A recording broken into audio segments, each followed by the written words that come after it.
Repita comigo, a igreja que precisava de avivamento.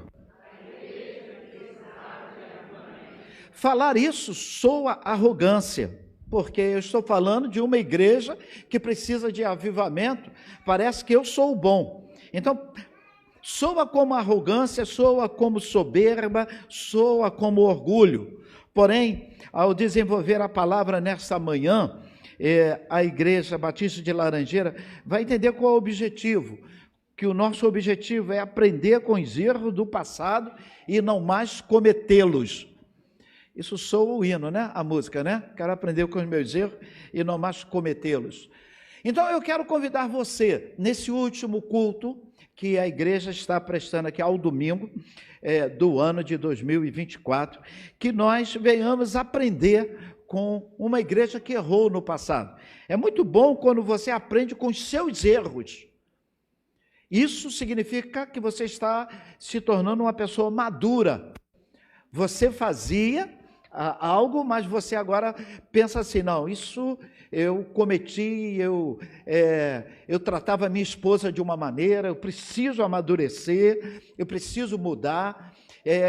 Quem faz isso significa que a pessoa está se tornando uma pessoa madura.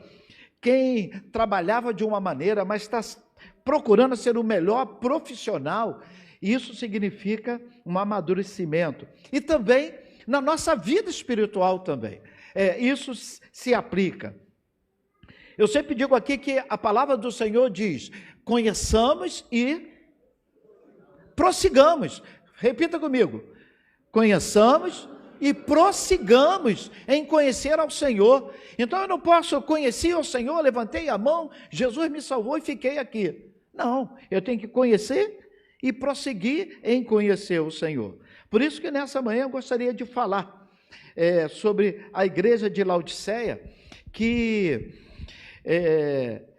se considerava, a igreja de Laodiceia, ela se achava, e Jesus Cristo, nesse texto, ele cita que ela era infeliz, miserável, pobre, cega e nua. Já dizia o ditado popular, que eu acho que nem se fala mais, que o pior cego é aquele que não quer ver. A igreja estava nessa pegada. Ela era cega, não sabia que era cega. Ela era pobre, achava que ela era rica. Ela era miserável, achava que ela era cheia de graça. Ela era infeliz, achava que ela era feliz. Qual o problema? Qual era o problema dessa igreja miserável e cega? O que levou essa igreja, na percepção de Jesus, estar desse jeito? Jesus disse, ele começa o livro de Apocalipse falando das igrejas, ele diz que ele anda no meio da igreja. Se você estudar, eu creio que Apocalipse capítulo 2, ele diz que ele anda no meio da igreja, ele tem orientado, tem visto a igreja. Então, o que Jesus viu nessa igreja? Ela exaltava mais o homem. A igreja de Laodiceia exaltava mais o homem. Essa igreja exaltava mais a riqueza. A igreja de Laodiceia precisava de um avivamento. Pedi Jaqueline para compartilhar conosco, você abra na sua Bíblia, Isaías 57, verso 15. O texto do profeta Isaías cabe muito bem aqui, Isaías 57, verso 15. O problema da igreja de Laodiceia. O que a igreja de Laodiceia precisava? Avivamento. Olha só, toda a igreja, vamos lá. Porque assim diz o alto e o sublime, que habita nas...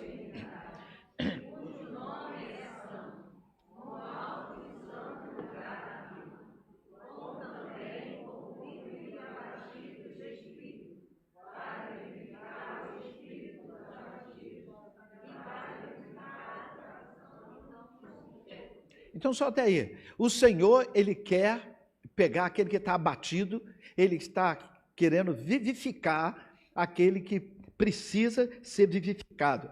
A palavra avivamento nos assusta, mas é bíblico. Eu preciso de avivamento diariamente. Isso significa vida. Isso significa ser vivificado no Senhor. Por você, quando se converteu, você, se alguém lesse a genealogia ali do livro de Gênesis, você se convertia, você dava glória a Deus. Se falasse alguma coisa, um hino, era suficiente para encher o teu coração. O tempo vai passando, você vai esfriando e você vai se achando. Quanto mais você se afasta, mais você se acha. Eu sei, eu sou bom, eu sou rico, eu sou inteligente, a igreja precisa de mim, Deus precisa de mim. Se não fosse eu nesse mundo, Deus estava frito. Só falta falar isso. A igreja de Laodiceia precisava de um avivamento. Repita comigo, a igreja de Laodiceia. Eu necessito urgente. Se a igreja precisava no passado, eu preciso hoje no presente, urgentemente, porque essa igreja fazia exaltação aquilo que não era do agrado de Deus. O que é um verdadeiro avivamento? É quando você exalta a pessoa de Deus, exalta a suficiência de Jesus Cristo na sua vida.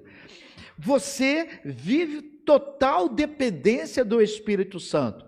No avivamento, a igreja se arrepende dos seus pecados e busca a santificação. Se arrepende dos pecados e busca a santificação.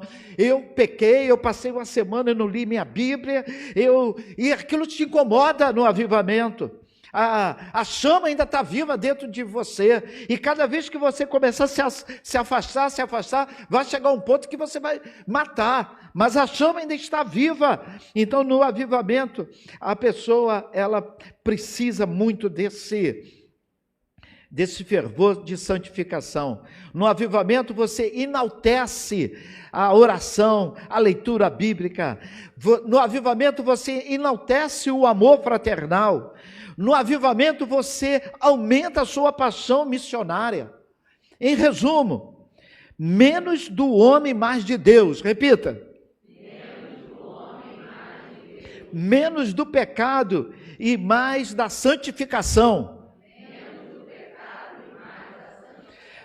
Menos emoção e mais adoração.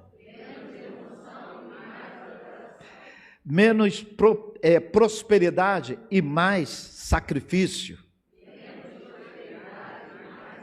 Menos debate e mais ação. Menos estratégia e mais oração. E por último, menos soberba e mais humildade. Isso só é possível num avivamento. Eu coloquei, eu não sei se eu mandei para o Data Show, a capa de um livro, ele está na internet, você acha com facilidade. O livro é Escola da Obediência. Escola da Obediência. Ele fala que o objetivo do avivamento é gerar uma profunda consciência do pecado através da percepção da presença de Deus. O objetivo do avivamento é gerar uma profunda consciência do pecado através da percepção da presença de Deus. Foi o que aconteceu com Isaías. Isaías viu o Senhor, viu o anjo voando, viu maravilhas, viu o poder de Deus se manifestando. Aí Isaías capítulo 6, verso 5, ele diz assim: ai de mim, eu vou morrer, porque eu estou diante de um Deus santo, os meus olhos viram a santidade. Ele disse: ai de mim. E a Bíblia diz que ele disse que ele era um homem de lábios impuros e habitava no meio de um povo de impuros lábios. O Senhor falou assim: o problema é esse? Então veio logo com uma brasa viva de um churrasco que o pastor Nelson estava fazendo e tacou-lhe nos lábios dele. O problema é esse? Você está dizendo: ai de mim, você é pecador, o Senhor diz assim: então, com essa brasa viva eu estou purificando os teus lábios. Amém? Então, olha, ele disse: eu habito no meio de um povo de impuros lábios, e os meus olhos viram o Rei, o Senhor dos Exércitos. E agora eu vi Deus, esse homem puro, e o Senhor, Deus, resolveu na hora o problema de Isaías. Quando você está diante dessa grandeza, você vai ver como eu sou homem de lábios impuros, como eu penso bobagem. Só pode ter essa leitura quem procura o avivamento, procura a santificação, procura a oração. Por que Laodiceia? Por que Laranjeiras? Por que Eliezer? Por que Estelinha? Por que irmão Lúcia, filha da irmã, agora tem que lembrar. Obrigado, ela sabia que era ela, mas deixou eu sofrer. Irmã Teresa. Então por quê? Porque o Senhor, não só Laodiceia, não só Laranjeira, mas todos nós precisamos de um avivamento constante em 2025. Eu não sei se você escreveu aquela relação que você faz de objetivo para 2025. A primeira coisa de todo mundo é emagrecer, né? Emagrecer. Ou seja, mas se você colocar a primeira coisa que você deseja em 2025 é um avivamento, vai ser muito bom. E eu dividi essa minha palavra em alguns pontos. E eu quero convidar você a pensar em algumas das facetas dessa igreja de Laodiceia.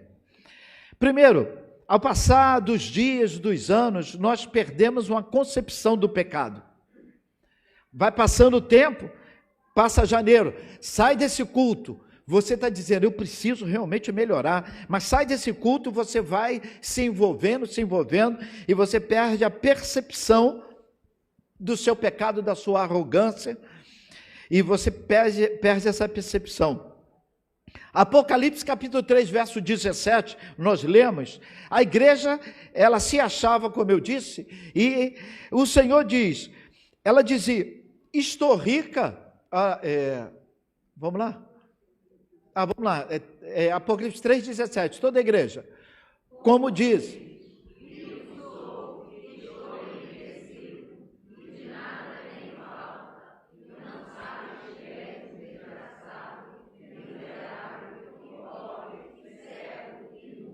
obrigado.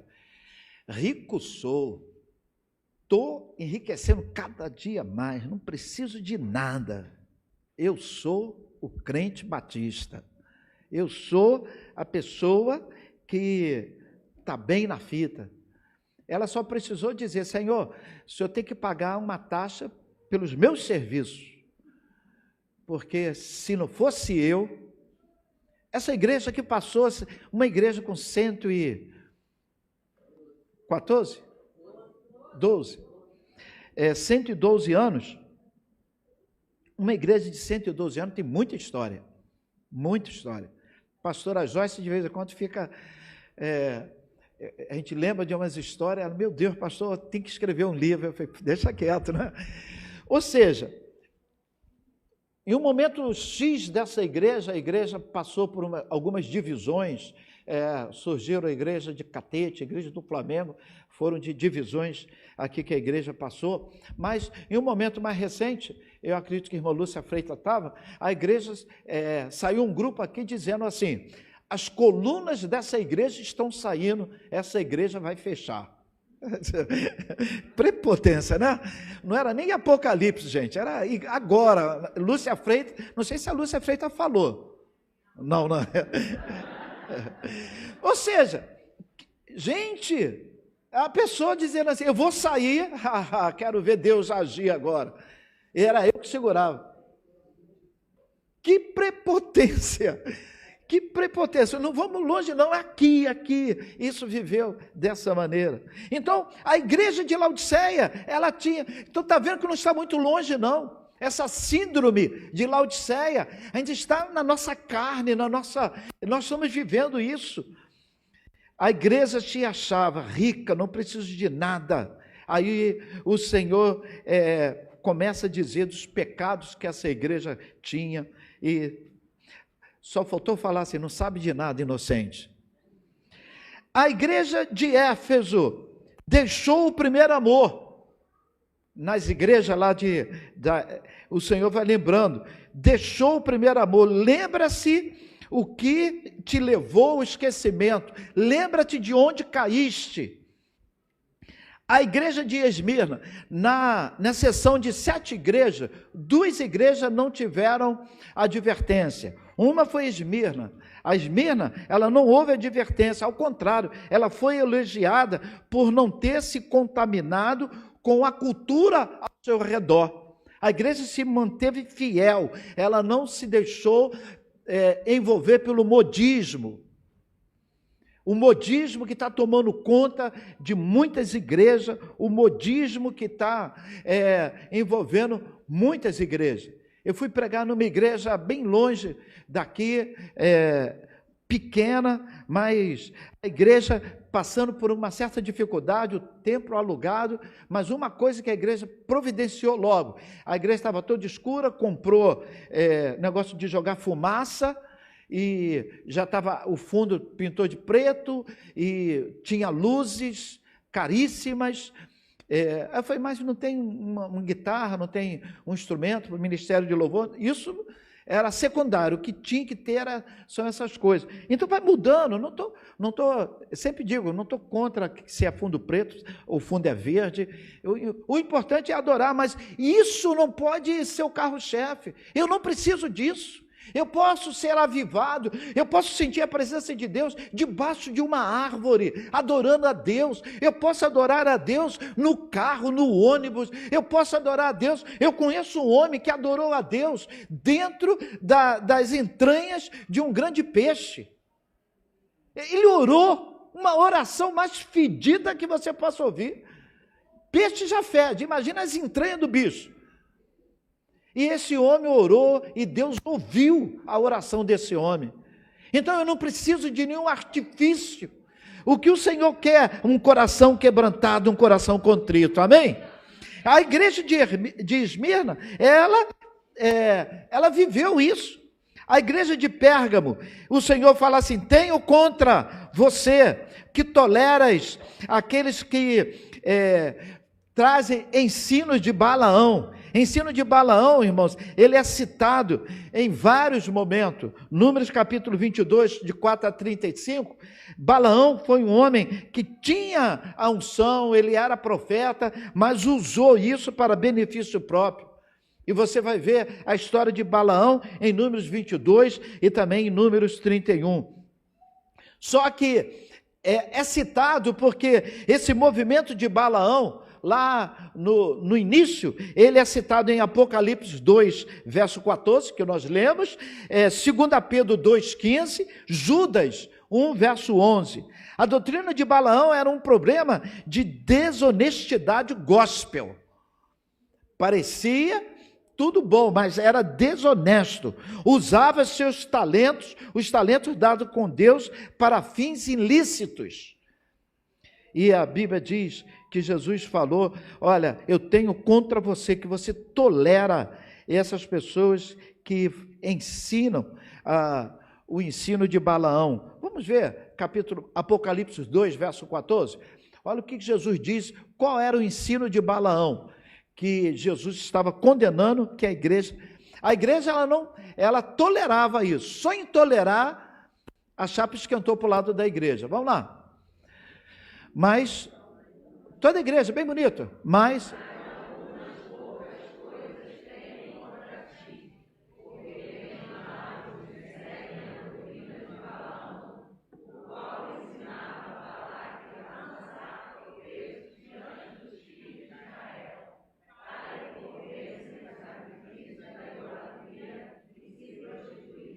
Então, ou seja, o que o Senhor está dizendo? Olha, você está tolerando esses ensinamentos. A igreja de Tiatira, ela também tolerava a doutrina de Jezabel. mulheres que com seus ensinos induzia as servas à imoralidade sexual, induzia a comer comida e sacrificava a ídolos, e o Senhor está dizendo assim: dei tempo para que se arrependa. Gosto muito disso. Dei tempo, repita comigo. Olha, Novo Testamento. E o Senhor está dizendo, se não se arrepender, eu vou a ti, vou te lançar de cama, eu vou a ti com mão forte. O Senhor está dizendo, estou te dando tempo. Às vezes você acha que você fez alguma coisa errada, não deu nada, está tudo bem, e você fez de novo, está tudo bem, e você continua no seu erro, continua na sua prostituição, continua no seu vício, continua na sua imoralidade, continua no seu erro, e você está dizendo, não tem nada a ver, está tudo bem. O Senhor está dizendo, dei tempo, eu te amo, eu estou te dando tempo para que você se arrependa, para que você se converta, para que você volte, estou te dando tempo. Foi isso que aconteceu com a igreja de Tiatira. O Senhor está dizendo, dei tempo para que se arrependa. O filho pródigo pode ter feito o que fez, mas se arrependeu e voltou para a casa do pai, e ao chegar na casa do pai foi recebido com os braços abertos. O pai o recebeu de braços abertos. A igreja de Sardes, ela tinha fama de estar viva, parecia vivo, mas estava morta. Morreu e esqueceram de sepultar. Era um morto-vivo, não um vivo-morto. Era um morto-vivo. Uma igreja que se esqueceu do sepultamento. Além da igreja de Esmirna, que não recebeu advertência, a de Filadélfia também. A de Filadélfia, ela recebeu elogios sem reserva. E por último, a igreja de Laodiceia. Ele está dizendo, tu não és quente, tu não és fria, tu és morninha, morninha da selva. Jesus que disse isso. Foi a igreja que não enxergava os seus problemas. O grande problema do pai, da mãe, que está vendo o filho fazendo besteira, mas está dizendo que a culpa não é do filho, é do colega do filho. A culpa não é do filho, mas é do bairro. Aí muda de bairro, a culpa não é do filho, mas é da igreja. A culpa não é... Então, a Bíblia diz que o problema dessa igreja foi não conseguir enxergar o seu problema. Nessa manhã, para entrar em 2025 diferente, eu tenho que fazer uma avaliação. É o domingo da avaliação. Como é que foi 2024? Como é que é o hino? Quero aprender com os meus erros e não mais cometê-los. Por que eu vou insistir no erro? O Senhor está me dando tempo, oportunidade. Nós perdemos a visão de nós mesmos. Apocalipse capítulo 3, verso 17. Perder a visão de nós mesmos. Mas é esmorna, é infeliz, é miserável, é pobre, é cego e ainda está nua. Ela não conseguia ver, olhava no espelho, mas não via nada disso. A igreja de Laodiceia, além de não ter concepção do pecado, ela não tinha visão de si mesma. 2 Coríntios capítulo 4, verso 4, o apóstolo Paulo afirma que o Deus desse século, repita comigo, fez o quê? Cegou o entendimento. A igreja de Laodiceia estava ceguinha. O Deus daquele século tinha cegado já. O Deus desse século tem nos cegado. Mas, nesta manhã, que o Senhor possa abrir os nossos olhos para resplandecer a luz, amém? Amém.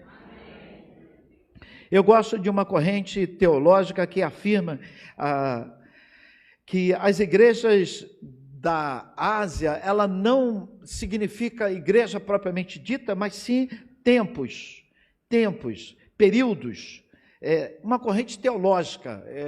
Você às vezes aceita essa corrente teológica ou não, mas não posso ensinar porque eu não posso falar aquilo que a Bíblia não fala, mas é um pensamento teológico que acha que essas igrejas, cada igreja dessa é um tempo da nossa sociedade, da nossa humanidade. A igreja vivia perdida na visão dela mesma, dos seus pecados. Quarto e último lugar, a igreja perdeu a comunhão com Jesus. Irmãos, o diabo não está muito interessado que você não venha à igreja. Você pode vir à igreja, você pode vir à igreja, você pode você pode evangelizar, você pode fazer tudo. O que ele não quer é que você tenha comunhão com Cristo. Comunhão. Comunhão é muito mais do que cantar. Comunhão é estar envolvido com Jesus. Comunhão é uma mensagem, falar ao teu coração. Comunhão, você pode ver se quando alguém está pregando, se você está assim, preocupado, assim, olhou o relógio, isso não vai acabar não, meu Deus, até onde esse homem vai? Vai terminar o ano e a gente está aqui. Talvez a igreja não sabia, mas Jesus estava do lado de fora. É muito bonito quando você ouve pregações evangelísticas dizendo: eis que estou à porta e bato. Se alguém abrir, como é que diz? Eu entrarei e com ele. Só que Jesus não está falando para não crente, Jesus está falando para a igreja. Esse texto é para a igreja. Quem deixou Jesus fora foi a igreja. Nós, às vezes, deixamos Jesus fora. Olha ali. Eis que estou à porta e bato. Se alguém ouvir a minha voz, abrir, eu entrarei em sua casa, e com ele cearei, e ele comigo. Jesus está dizendo assim: haverá comunhão. Estou à porta batendo para novamente restabelecer a comunhão. Eu quero ter envolvimento, eu não quero ter protocolo, eu não quero que você faça um cerimonial, eu quero ter envolvimento contigo, eu quero que quando eu fale contigo você sinta a minha voz, eu quero que você chore, eu quero que você se alegre, eu quero que você sofra com o sofrimento dos outros, eu quero que você se alegre com a vitória dos outros. É isso que Jesus está dizendo. Eu quero envolvimento, eu quero comunhão com você. Mas quando a igreja deixa Jesus lá de fora, nós nos tornamos profissionais da fé. E o Senhor não quer isso. Eis que estou à porta e bato. Se você ouvir a minha voz. Quando Jesus não tem vez na igreja, ele está do lado de fora. Quando Jesus não tem vez na sua vida, ele está do lado de fora. Quantas vezes Jesus ficou do lado de fora em 2024? Vai entrar 2025 Jesus do lado de fora da sua vida? Jesus vai continuar do lado de fora em 2025 dos seus negócios? Quantas vezes você orou pela empresa que te dá o salário todo mês? Ou você foi na onda daquele meia dúzia que está reclamando, resmungando, murmurando? Eu sempre disse, parei de dizer há muito tempo, volto a dizer hoje, murmuração é louvor do diabo. Toda vez que você murmura contra o governo, contra o Botafogo, contra qualquer coisa, murmuração é louvor para o diabo. Não murmure, não murmure. Jesus está dizendo: eis que estou à porta e bato. Algumas síndromes de Laodiceia em seu coração nessa manhã. E toda vez que você tem uma síndrome de Laodiceia, você deixa Jesus de lado de fora. Fique de pé para fingir que está acabando, senão o pastor não para de falar. Por último, verso 18. A igreja perdeu o sentido do que era valioso. Ela perdeu o sentido. Olha aí, eu aconselho, eu quero te dar um toque. Compre de mim, porque nada é de graça. Jesus pagou o preço. Compre, mas não é com dinheiro, é compre de mim, acordando de madrugada, orando, pagando o preço, renunciando um pouco o celular, renunciando um pouco a carne. Compre de mim, para que você se enriqueça. Compre de mim roupas brancas, compre de mim colírio, compre de mim, compre de mim. Jesus nessa manhã está dizendo que Ele quer ter um 2025 maravilhoso contigo. Ele quer ter um ano que vai ser o melhor ano da sua vida. um ano de comunhão com o Pai, um ano de um envolvimento com o Pai. Deixemos de sermos ritualistas e possamos ser verdadeiramente adoradores do Senhor. Amém?